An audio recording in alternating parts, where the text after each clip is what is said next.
अगर मैं आपसे कहूं कि मुकेश अंबानी चाहें तो सिर्फ एक अनाउंसमेंट से भारत की सबसे बड़ी एयरलाइन कंपनी बना सकते हैं, फिर भी आज तक जियो एयरलाइन क्यों नहीं आई? लोग अक्सर कहते हैं जैसे जियो सिम आया तो इंटरनेट सस्ता हुआ, तो अगर जियो एयरलाइन आएगा तो हवाई सफर भी सस्ता हो जाएगा। सुनने में ये बात काफी इंप्रेसिव लगती है, लेकिन सवाल ये है कि अंबानी एयरलाइन इंडस्ट्री में उतरते क्यों नहीं?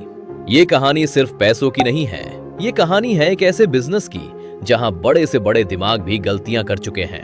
एयरलाइन इंडस्ट्री बाहर से काफी ग्लैमरस दिखती है, लेकिन अंदर से ये बिजनेस नहीं, एक सर्वाइवल टेस्ट है। पिछले कुछ सालों में Kingfisher, Jet Airways, Air Deccan, Sahara, Go First, ये भारत की कुछ ऐसी एयरलाइन कंपनियां हैं जिन्होंने दिखा दिया कि एविएशन इंडस्ट्री में गलती की कीमत बहुत भारी होती है।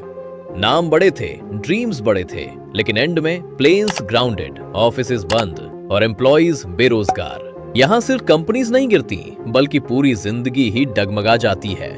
इसीलिए भारत को एयरलाइन इंडस्ट्री का बिजनेस ग्रेवयार्ड कहा जाता है। और ये तो बस कहानी की शुरुआत है, असली प्रॉब्लम अब शुरू होती है। सबसे पहला किलर, एविएशन फ्यूल।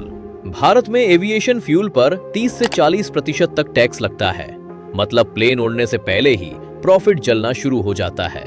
दूसरा किलर, करेंसी। एयरलाइंस की कमाई होती है रुपयों में, लेकिन प्लेन्स, मेंटेनेंस, लीजिंग सब कुछ डॉलर में। जैसे ही डॉलर थोड़ा सा बढ़ा और प्रॉफिट सीधे उड़ जाता है।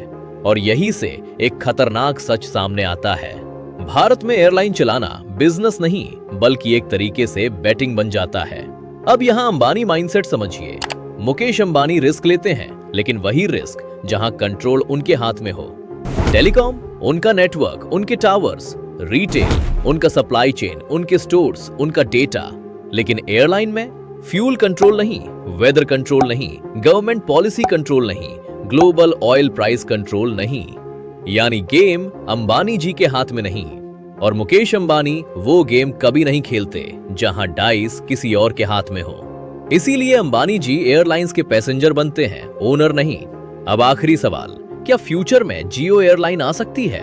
अगर एविएशन इकोसिस्टम बदले, फ्यूल टैक्स कम हो, टेक्नोलॉजी कॉस्ट गिरा दे, तो अंबानी एंट्री ले सकते हैं। लेकिन अभी एयरलाइन बिजनेस प्रॉफिट नहीं बनाता, ये ईगो तोड़ता है, रेपुटेशन खाता है और एम्पायर को ही खत्म कर देता है। इसलिए एक बात याद रखिए, मुकेश अंबानी एयरलाइन कंपनी नहीं चलाते क्योंकि वो कर नहीं सकते, बल्कि इसलिए क्योंकि उन्हें पता है कि कौन सा बिजनेस एम्पायर बनाता है और कौन सा एम्पायर तोड़ देता है। आशा करता हूँ कि आज की वीडियो आपको पसंद आई होगी। तो आज की वीडियो के लिए बस इतना ही। मिलते हैं बहुत जल्द एक और नए वीडियो में और एक और माइंड ब्लोइंग फैक्ट के साथ।